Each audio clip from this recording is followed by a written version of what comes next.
누가복음은 예수 그리스도의 탄생의 사건을 소생하게 다루고 있습니다. 그런데 예수님의 탄생만을 다루고 있는 게 아니라 한 사람의 탄생의 이야기들을 또 같이 소생하게 다루고 있습니다. 그분이 누구시냐 하면 세례 요한입니다. 세례 요한은 예수 그리스도의 길을 예비하러 온 분이다. 우리는 잘 알고 있습니다. 그러나 솔직히 우리들에겐 이분이 그렇게까지 필요한가 싶은 생각을 갖고 있죠. 왜? 예수님이 그리스도 되심에 대한 큰 의심이 우리에겐 별로 없으니까요. 그러나 하나님께서 예수님을 이 땅에 내려보내주실 때 이 일들이 그냥 즉흥적으로 보내고 싶을 때 보내신 것이 아니라 하나님의 계획과 약속 가운데에서 이루어졌다라는 것의 증표로 세례 요한은 굉장히 중요한 의미를 갖고 있습니다. 또한 지금 우리도 살고 있는 이 시대를 보면 우리나라에서만 근대에 메시아라고 얘기했던 분들을 조사했더니 한 200분 가까이 100 몇십 명 정도 그렇게 많으셨다라고 합니다. 사람들이 조금 자기가 신기만 있으면 메시아인 줄로 아는 경향성들이 있는 거죠. 예수님 그 당시에도 분명히 그런 사람들은 적지 않아 있었을 것입니다. 근데 그들의 공통점은 바로 뭐냐면 스스로 증언하는 겁니다. 스스로 내가 메시아라고 하는 거죠. 하나님은 증인을 두기를 원하신 거죠. 그래서 예수님 이전에 엘리야 같은 훌륭한 선지자를 두어서 그 선지자를 통하여 예수가 그리스도이심을 증언하게 하신 거죠. 그러니까 또 확실하게 예수님이 그리스도 되심을 나타내시기 위해 세례 요한은 굉장히 중요한 역할을 하게 된 것입니다. 그러나 아까도 말씀을 드렸지만 세례 요한의 삶이 개인적으로 인간적으로 보면 참 안 됐다라는 생각들을 갖기도 합니다. 개인적으로 보면 세례 요한은 더 뛰어난 능력을 갖고 있어 보일 수도 있었습니다. 또 인간적인 배경은 솔직히 예수님보다 훨씬 더 뛰어납니다. 예수님은 정말 시골의 묵수의 아들로 태어난 겁니다. 그러나 세례 요한은요 성골 중에 성골입니다. 아버지가 제사장이고요, 어머니도 아론의 자녀입니다. 그러니까 굉장히 좋은 집안에서 태어난 분이 세례 요한이에요. 또 예수님과 세례 요한은 나이 차이도 거의 안 나요. 6개월밖에 차이가 안 나요. 연년생이니까요. 이게 연년생이 갖고 있는 묘한 느낌들 있지 않습니까? 저희 교회들 보면 저랑 같은 나이의 여성교회나 남성교회 분들은 저를 대할 때 한 번 더 믿음의 이 단계를 거쳐야 되는 것 같더라고요. 왜냐하면 나랑 비슷하게 태어났는데 니는 목사고 나는 뭐 이런 어떤 느낌, 그런 아주 세상적인 느낌 가운데 빠지기 쉬운 그 반열이라는 거죠. 10살이 많거나 10살이 적으면 훨씬 쉬울 때가 많아요. 근데 이 같은 나이가 이게 굉장히 애매한 거죠. 그런 가운데 세례 요한은 처음에는 당대 가장 유명한 핫한 인물이었죠. 그리고 위대한 스승으로 인정받는 사람이에요. 그래서 많은 사람들이 세례 요한에게 당신이 그분 아닙니까? 당신이 그분 아닙니까? 왜? 세례 요한에게는 엘리야의 능력과 영역이 있었거든요. 그러니까 충분히 그렇게 여길만 하고 스스로도 그렇게 생각할 유혹 가운데 빠지기 쉬운 자리에 있었습니다. 그러나 세례 요한은 철저히 자기의 선을 지킨 거죠. 나는 주의 길을 예비하러 온 사람이다. 이게 말라기서에서 예고되어진 그 이후로 400년이나 지난 이후에 하나님께서 계획하고 섭리하신 약속으로 주어진 그 일이었다는 것을 이 세례 요한을 통해서 분명히 하셨고, 세례 요한은 나는 쇠하여야겠고 그분은 흥하여야 하겠다라고 하면서 예수 그리스도의 그리스도 되심을 나타내고 알렸던 굉장히 중요한 분이다라는 거죠. 근데 이분이 갖고 있는 의미는 단순히 예수님보다 6개월 먼저 태어나서 그의 길을 예비했다라는 것에만 있지 않습니다. 이분의 삶은요, 어떻게 보면 예수 그리스도의 그런 삶과 사역 가운데 밑그림과 같은 그런 역할이라는 거죠. 어떻게 보면 예수님의 삶의 자리를 오마주했다라고 봐도 과언이 아닐 겁니다. 세례 요한의 이 수태가 고지되었을 때의 모습이요, 예수님이 수태 고지를 받으실 때랑 거의 비슷합니다. 예수님이 네가 아들을 낳으니 그 이름을 예수라 하라. 마찬가지로 사가랴한테도 천사가 엘리사벳 네 아내가 아들을 낳을 테니 그 아들의 이름을 요한이라 하라. 그리고 또한 이 세례 요한의 삶과 모습은 어떻게 보면 예수 그리스도를 예비하는 사람의 밑그림이기도 하다라는 얘기입니다. 다시 말해서 다시 오실 예수 그리스도를 기다리며 사는 우리들에게 삶의 밑그림이 되어지는 것이 또한 이 세례 요한의 모습이지 않나라는 생각들을 해보게 된다는 것이죠. 그렇다면 오늘 말씀 가운데서 세례 요한의 모습을 어떻게 그려내고 우리에게 어떤 도전을 주는지를 한번 보게 됩니다. 처음에 세례 요한이 태어나는 것들을 말씀해 주시면서 14절에 이렇게 이야기를 합니다. 주의 천사가 너도 기뻐하고 즐거워할 것이요 많은 사람도 그의 태어남을 기뻐하리니 라고 말씀하고 있다는 거죠. 세례 요한의 삶의 탄생의 모습을 통해서 그려낼 수 있는 예수님의 밑그림은 바로 기쁨이다 라는 것입니다. 예수님이 태어나실 때도 비슷한 소식이 들려졌죠. 천군 천사가 들에서 양을 치는 목자들에게 얘기할 때 이런 얘기를 합니다. 온 백성에게 미칠 기쁨의 좋은 소식을 너에게 전한다. 이렇게 얘기를 한다는 거죠. 그러니까 세례 요한의 탄생과 삶, 예수 그리스도의 탄생과 삶은 기쁨, 많은 사람과 모든 사람들에게 기쁨을 주는 탄생과 삶이다라는 것을 분명히 말씀하고 계신다라는 얘기죠. 여러분들 별 감동 없이 지금 들으시는데 이게 기쁨이 되어지고 많은 사람들에게 기쁨이 되어진다는 이 말씀이 생각보다 이렇게 쉽거나 간단한 얘기는 절대 아닌 것을 아셔야 합니다. 여러분들의 삶의 자리에서 여러분들의 삶에 기쁜 소식들 있지 않습니까? 여러분들에게 기쁜 일들. 그런 기쁜 일들이 과연 몇 명의 사람들, 얼마나 많은 사람들에게 더 기쁨을 줄 수 있을까요? 만약 요즘 수능을 마치고 여러분들의 자녀가 시험을 봐서 잘 봤어요. 그래서 정말 힘들 줄 알았는데 좋은 학교에 입학을 딱 했어요. 그러면 부모는 엄청 기쁘죠. 진짜 기쁩니다. 경험들이 없으신 표정들인데 엄청 기쁘심, 다들 기뻐한다고 그러더라고요. 굉장히 기뻐해요. 그래서 이 가둬놓을 수 없는 거예요, 그 기쁨을. 그래서 그 기쁨을 알리죠. 그동안 기도해 주셔서 감사합니다. 얘가 합격을 했습니다. 이렇게 전화를 한 100통 정도를 돌렸다고 한다면 100통 중에 진짜 기뻐할 사람은 몇 명이나 될까요? 조부모님들은 기뻐하실 겁니다. 외조부모님 살아계시면 기뻐하실 겁니다. 4명이죠. 담임 목사 확실히 기뻐합니다. 진짜 기쁩니다. 교구 목사들 기뻐하실 겁니다. 여기 6명까지는 확실합니다. 그 다음으로 넘어갈 때는 좀 생각해 봐야 됩니다. 고모, 이모, 삼촌, 외삼촌 정말로 기뻐할까요? 전화를 하면 기뻐하는 척은 할 겁니다. 아니, 한동안은 기쁠 수 있습니다. 잘 됐다. 아이고, 그동안 애썼으니 너무 잘 됐다. 그러면서 전화를 끊으면서 왠지 뒷맛이 씁쓸해지는 느낌들, 역지사지 한번 해보십시오. 여러분들 조카가 정말로 어려운 줄 알았는데 좋은 학교에 붙었어요. 그래서 그 소식을 들었어요. 처음엔 기쁘셨을 거예요. 그러나 시간이 지나면서 내 자식이 생각이 나고 앞으로 자랑할 것을 생각하니까 그 잘난 척을 받아줄 여력이 안 될 것 같고 뭐 이런 많은 생각들이 온전한 기쁨의 자리에서 우리를 세워놓기 쉽지 않을 거란 얘기입니다. 그렇죠. 여러분들이 너무 힘들고 어려웠는데 그래서 로또를 샀는데 로또가 한 30억짜리 당첨이 됐어요. 정말 기쁘겠죠. 그래서 그 기쁜 소식을 전하려고 할 때 몇 명이나 그 소식으로 기뻐할까요? 여러분들이 로또 당첨한 걸로. 아마 확실하게 기뻐할 거는 여러분들에게 돈을 꿔줬던 사람들은 기뻐할 겁니다. 받을 수 있는 소망이 열리니까. 근데 로또가 당첨돼서 돈을 받았다? 부모도 완전히 기뻐할 수 있을지 없을지는 물음표가 던져질 수밖에 없는 상황인 거예요. 기쁨의 소식, 내게 기쁘고 많은 사람이 기뻐하는 그런 일들을 만난다는 건 쉬운 일이 결코 아닙니다. 많은 사람이 기뻐한다? 세상의 기쁨은요, 강렬한 빛 같지 않나 생각을 하게 됩니다. 어떤 곳을 비춰서 그곳이 밝아지면 그만큼 어느 곳은 어두워지는 거죠. 세상의 기쁨은요, 늘 명과 암을 다 갖고 있어요. 그래서 모든 사람들이, 많은 사람들이 기뻐하는 소식들, 그런 사건들은요, 만나는 것이 쉽지 않습니다. 우리나라가 보면, 우리나라 근대사 중에 제일 많은 사람들이 기뻐했던 날들, 따져보면 아마 광복했던 날. 그날은 정말 다들 대한독립 만세 기뻤을 거예요. 근데 그때는 경험이 없으니까 잘 모르죠. 또 하나를 생각한다라고 한다면 아마 2002년도 월드컵이 되지 않겠나 생각을 하게 됩니다. 그때 16강에 이탈리아를 이겼을 때 난리가 났을 거예요. 그죠? 8강에서 스페인을 이길 생각을 누가 했겠습니까? 이기고 나서는 정말 나라가 뒤집혔을 거예요. 근데 저는 그때 우리나라에 없었어요.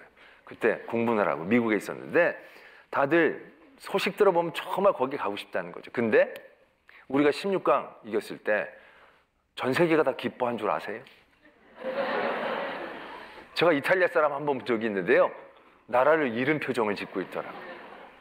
16강에서 우리는 이겨서 좋지만 진 이탈리아는 생각해 보셨어요? 그렇게 이기면 너무 잔인한 거죠, 솔직히.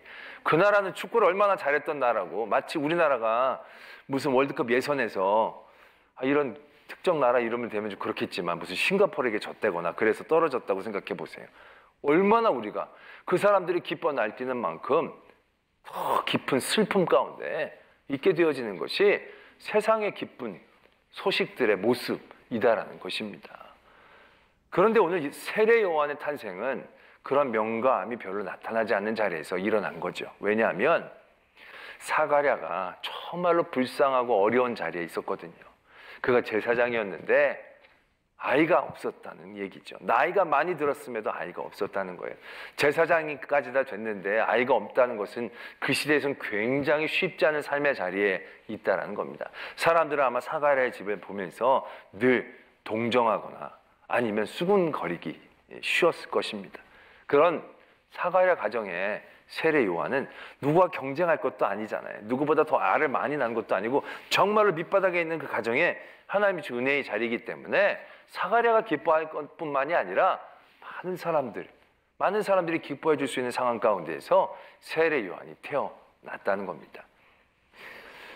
예수 그리스도의 탄생도 마찬가지예요. 예수님의 탄생이 온 백성에게 미칠 기쁨의 좋은 소식이 될 수 있었던 것은 예수님의 이 땅에 오심이 누구의 것을 뺏어서 누구에게 주는 그런 구조가 아니었거든요. 누구를 낮춰서 누구를 높여주는 그러한 일을 하시려고 이 땅에 오신 게 아니거든요. 만약에 유대인들이 원하는 메시아로 오셨다라고 한다면 온 백성이 기뻐할 수는 없었을 거예요. 유대인들은 정말로 기뻐했겠죠. 그러나 이 로마의 사람들에게는 재앙과 같은 일이 되어졌을 거예요. 기쁜 소식이 절대로 아니 되는 거죠. 때문에 예수님이 이 땅에 오신 것은 누구 걸 빼앗는 것, 누구의 자리를 밀어내고 하려는 게 아니었다는 얘기죠.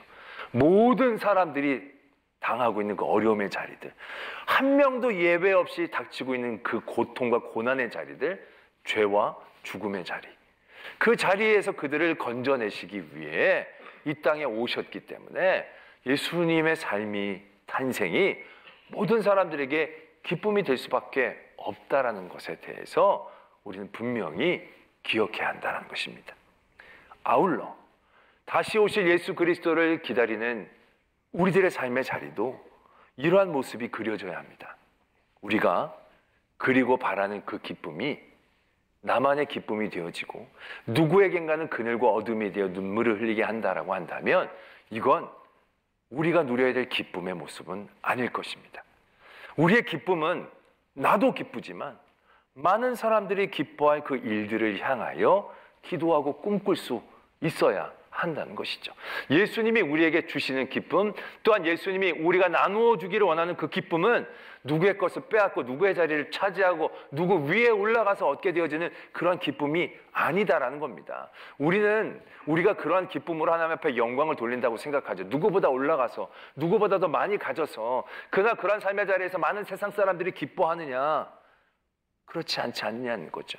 사람들은 질투합니다. 질시합니다. 그리고 비아냥거리고 싶어합니다. 끌어내리고 싶어합니다. 우리의 기쁨을 함께 기뻐하지 못한다라고 한다면 우리는 그 기쁨의 자리에서 다시 한번 생각해 봐야 한다는 얘기죠. 물론 우리가 이 세상을 살면서 누구의 자리에 설 수밖에 없고 누가 원하는 자리에 갈 수밖에 없고 누가 가지지 못한 것을 가질 수밖에 없는 자리에 있을 수도 있습니다. 그러나 우리는 그 자리에서도 분명히 깨달을 수 있어야 한다는 것입니다. 나의 기쁨이 나의 기쁨으로만 멈춰지지 않도록, 내가 누리는 이 감격과 기쁨이 나 혼자만 좋아서 날뛰는 것이 아니라 모든 사람이 함께하는 기쁨과 감사가 될 수 있도록, 우리가 하는 모든 영적인 도전들이 내 영적인 만족만을 갖고 하는 게 아니라 다른 사람도 누릴 수 있는 그런 큰 기쁨이 될 수 있도록 우리는 늘 깨어 있어야 한다는 얘기죠. 우리는 때론 영적인 일들도 그러한 부분 가운데에서 그냥 자기 만족적이 될 때가 많아요. 철야 기도를 하고 성경을 통독을 하고 쓰고 그러면서 이게 자기에게 굉장히 기쁠 때가 있거든. 내가 금식을 잘 지켰고 뭐 이런 거. 근데 그거 사람들에게 나누면 사람들이 그걸 그렇게 기뻐해 주지 않는다는 얘기죠. 그럼 그때 우리 어떻게 해야 하는 거죠? 그럴 때 이렇게 하면 됩니다. 내가 성경 통독을 한 번 마칠 때마다 사람들에게 10,000원씩을 그냥 주는 겁니다. 그러고 나서 그 다음에 나 성경 통독했어. 그럼 그 사람들이 엄청 기뻐할 겁니다. 무슨 뜻인지 아시겠습니까? 우리가 우리 교회가 기뻐하는 일에만 갇혀서는 안 됩니다. 우리가 우리끼리만 기뻐하고 우리끼리만 감격하는 일들이 세례 요한을 통하여 밑그림 그려주시고 예수님을 통하여 우리에게 보여주신 그런 삶의 모습이 아니라는 얘기죠. 우리만 기뻐한다면 절대로 그리스도된 모습은 아닐 것입니다. 오늘 세례 요한 그 탄생의 모습에서 그러한 도전을 주고 계시고 예수님의 삶의 모습이 또한 그러하셨다는 것을 우리는 분명히 기억해야 한다는 것이죠. 그러나 모든 사람을 기쁘게 하기 위해서 태어나고 살아내셨지만 모든 사람이 기뻐하지는 않았습니다. 세례 요한도 그렇게 척지고 정만 들고 살지 않았습니다. 정말로 광야에서 남의 것 안 뺏고 그냥 광야에서 나는 거 입고 먹고 그러고 살았어요. 그런데 이 세례 요한이 그 당시 왕이었던 헤롯 왕의 죄를 정죄하기 시작하죠. 몹시 괴로웠습니다. 그래서 그냥 세례 요한을 잡아 가두어 버렸습니다. 예수님 때도 마찬가지죠. 예수님이 태어나셨다는 소식을 들었을 때 한 사람은 굉장히 두려워하고 공포스러워했습니다. 그 당시 왕이었던 헤롯 대왕이었습니다. 아니 자기의 왕위를 당장 뺏을 사람도 아닐 터인데 헤롯 대왕은 굉장히 두려워하면서 그 지역 그 당시 비슷한 연령의 남자아이들을 다 죽이는 학살을 저질렀습니다. 그가 갖고 있는 공포심이 얼마나 컸던가를 알 수 있는 대목이죠. 자, 왜 헤롯은 기뻐할 수 없었을까요? 이 땅에 기쁨의 소식으로 오신 예수 그리스도의 그 기쁨이 어둠을 만들어냈기 때문이 아닙니다. 그 기쁨을 온전히 누리지 못하는 그 어둠 자체가 이미 이 땅 가운데 있었기 때문이죠. 그 어둠을 우리는 죄라고 얘기할 수 있다는 것입니다. 세례 요한이 이 땅 가운데 내려올 때 하나님은 그에게 그의 이러한 삶을 얘기해 주십니다. 16절에서부터 이스라엘 자손을 주 곧 그들의 하나님께로 많이 돌아오게 하겠습니다. 그가 또 엘리야의 심령과 능력으로 주 앞에 먼저 와서 아버지의 마음을 자식에게 거스르는 자를 의인의 슬기에 돌아오게 하고 주를 위하여 세운 백성을 준비하리라 라고 세례 요한의 삶에 대한 모습들을 말씀해 주고 계신다는 거죠. 이게 무엇을 의미하느냐? 이게 말라기서에도 이런 말씀이 적혀져 있는데 결국 이런 말씀이죠. 이스라엘 민족이 출애굽하고 나서 가나안 땅에 들어간 직후 그 세대들은 하나님을 경험하고 고백했던 세대들이었어요. 그 마음의 중심이 하나님께 있었다는 얘기죠. 그런데 시간이 점점 지남에 따라 자녀된 세대들은 그 믿음의 중심들을 상실해 나가는 거죠. 그리고 교만해지고 영적으로 나태해지고 그래서 이 자녀들에게 이 아버지의 마음이 다시 돌아오기를 원하는 돌아오는 일들을 세례 요한이 하기를 원하셨다는 거죠. 그 다음에 이 거스르는 그 어리석은 자들의 마음에 슬기가 돌아오게 하시려는 떠나갔던 이스라엘 백성들이 다시금 돌아오게 하시는 그 일들이 이 세례 요한을 통하여 하나님이 보이시고 싶어 하셨던 일, 세례 요한의 밑그림을 통하여 예수 그리스도가 하셨던 일이 되어지는 것을 우리에게 말씀하신다는 거죠. 이 복잡하게 많이 얘기하셨지만 결국 이거를 딱 한 단어로 얘기하면 회개입니다. 회개. 누가복음 3장에 보면 요한이 그 사역을 할 때 그 요한의 사역을 정의하는 것을 이렇게 합니다. 죄 사함을 받게 하는 회개의 세례를 요한이 전파했다. 그래서 요한이 나서서 하나님의 말씀을 전할 때 사람들이 어떠한 마음들을 갖게 되느냐 하면 자신들의 마음 가운데에서 불필요하고 악한 것들을 보기 시작했다는 거죠. 예전에는 이게 죄인 줄 몰랐는데 세례 요한을 통해서 이게 잘못된 것일 수 있겠구나 라는 생각을 가지기 시작했다는 거예요. 그래서 세례 요한에게 와서 이렇게 묻습니다. 내가 세례를 받으려면 어떻게 하면 됩니까? 옷이 2벌이 있느냐? 옷이 2벌이 있는 게 당연하다고 생각할 수 있었지. 그러나 옷 없는 자에게 그 1벌을 나눠줘야 하는 것이다. 너희들이 뭐가 많으냐?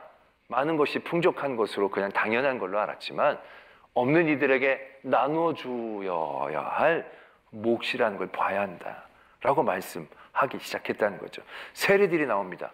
우리가 어떻게 하면 세례를 받을 수 있습니까? 너희들이 부과된 것 이외에는 거두지를 말아라.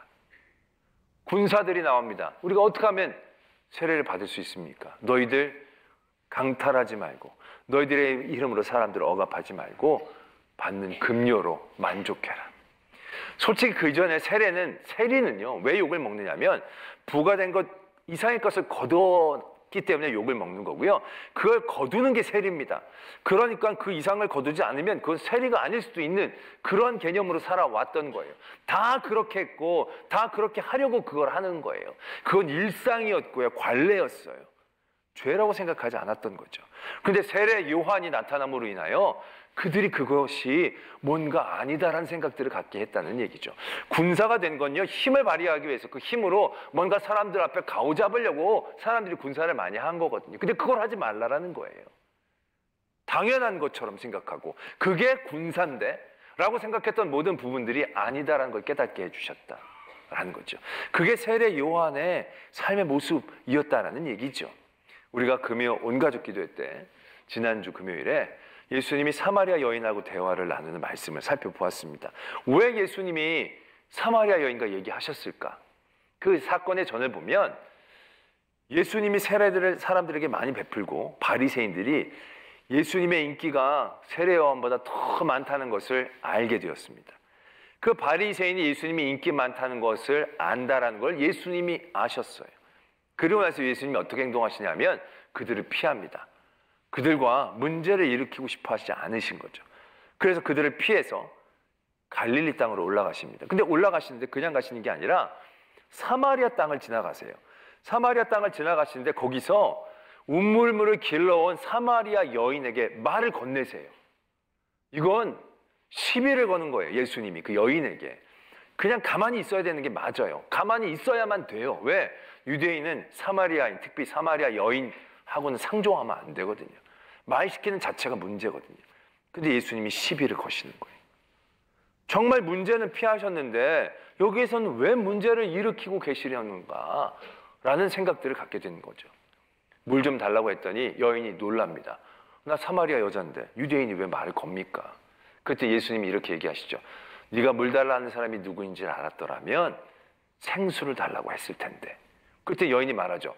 당신 물기를 그릇도 없는데 당신이 우리 야곱보다 큽니까? 그때 예수님 말씀하시죠. 네가 생각하고 네가 기른 물은 마시면 또 목마르는 물이지만 내가 너에게 주는 물은 영원히 목마르지 않는 물이다 라고 말씀하시죠. 예수님은 이 여인에게 너가 지금 문제라고 생각하는 건 문제가 아니야.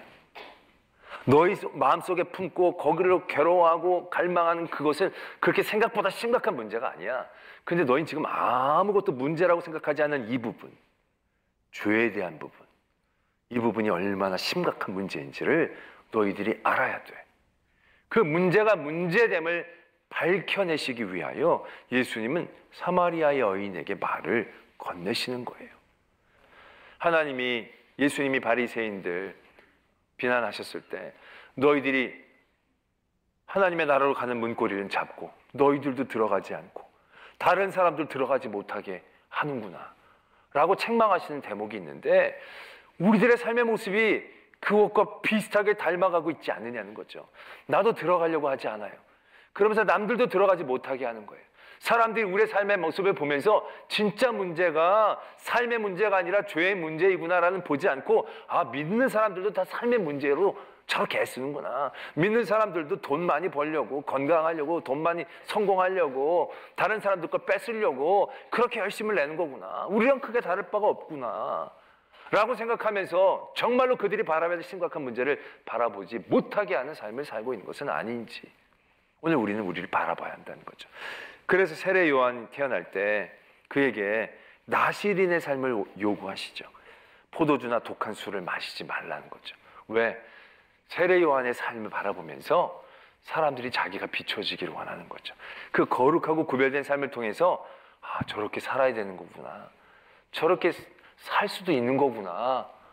저렇게 살고 싶구나. 라는 그런 거룩한 도전을 주기를 원하고 계셨다. 하는 얘기죠. 저로 여러분들의 삶을 통해서 여러분들 주위에 있는 사람들이 진짜 문제가 무엇인지를 알기를 소망합니다. 그리고 여러분들을 통해서 다시 오실 예수 그리스도를 많은 사람들이 궁금해하고 알아가는 그런 삶을 살아가기를 원합니다.